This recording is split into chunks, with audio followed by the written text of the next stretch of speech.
বন্ধুরা দেখো রান্নাঘরে চলে এসেছি, চিংড়ি ভাপা করব।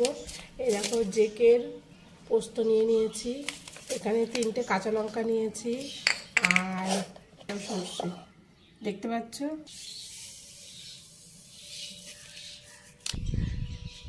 সরষে অল্প দেব,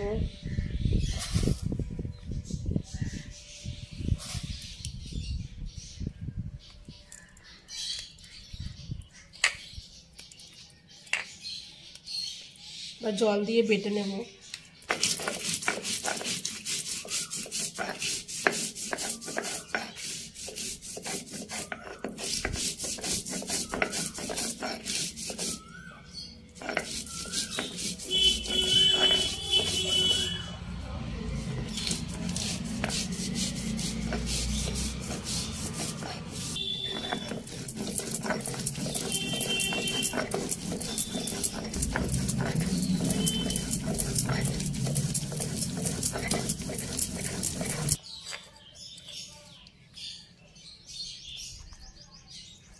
পোস্ত সর্ষে লঙ্কা বাটা হয়ে গেছে, তুলে নিচ্ছি। আমার বাটা হয়ে গেছে, এবার চিংড়ি মাছগুলো নিয়ে নেব।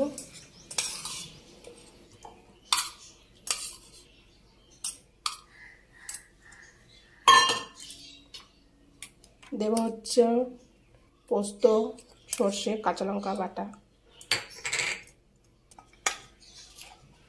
হলুদ দেব,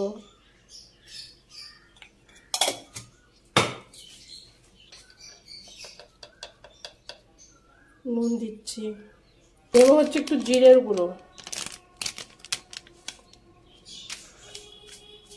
কাশ্মীরি লঙ্কার গুঁড়ো নেই তাই দেব না। সরষের তেল,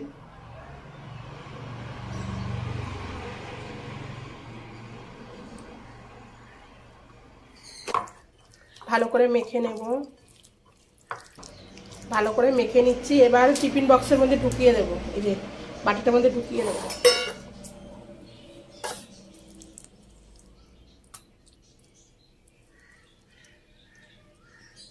বাটিটা ধুয়ে জলটা দিয়ে দিচ্ছি টিফিন বক্সের মধ্যে, তো ওপর থেকে কাঁচা তেল দিয়ে দিচ্ছি।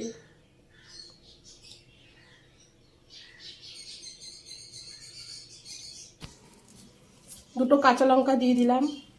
এবার টিফিন বক্সটা আটকে দেব। এবার কড়াইয়ের জলটা ফুটে আসলে আমি টিফিন বক্সটা বসিয়ে দেব। দেখতে পাচ্ছ শিলনোড়া দিয়ে চাপা দিয়ে দিয়েছি। এবার এটা জলটা যখন ফুটে আসবে অটোমেটিক হতে থাকবে। ঠিক আছে, চলো। গরম বলে তাই ন্যাকড়া দিয়ে ধরছি।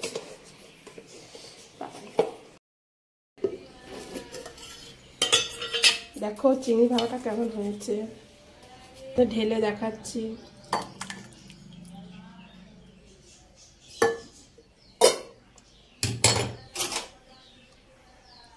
দেখো বন্ধুরা কত সুন্দর হয়েছে।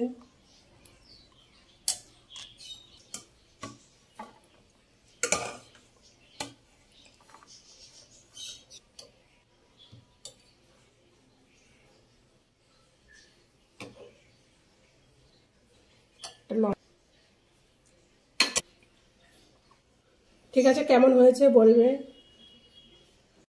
হ্যালো বন্ধুরা, দেখো চলে এসেছি চিংড়ি ভাপা নিয়ে, আর খেয়ে বলছি কেমন হয়েছে। এই যে চিংড়ি মাছ,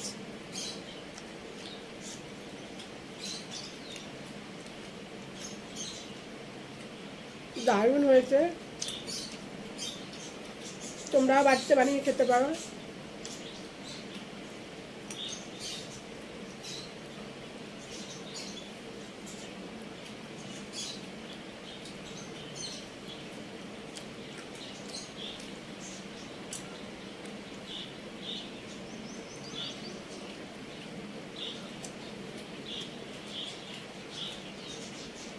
খুব সুন্দর হয়েছে, নিজে খেয়ে নিজেই বলছি।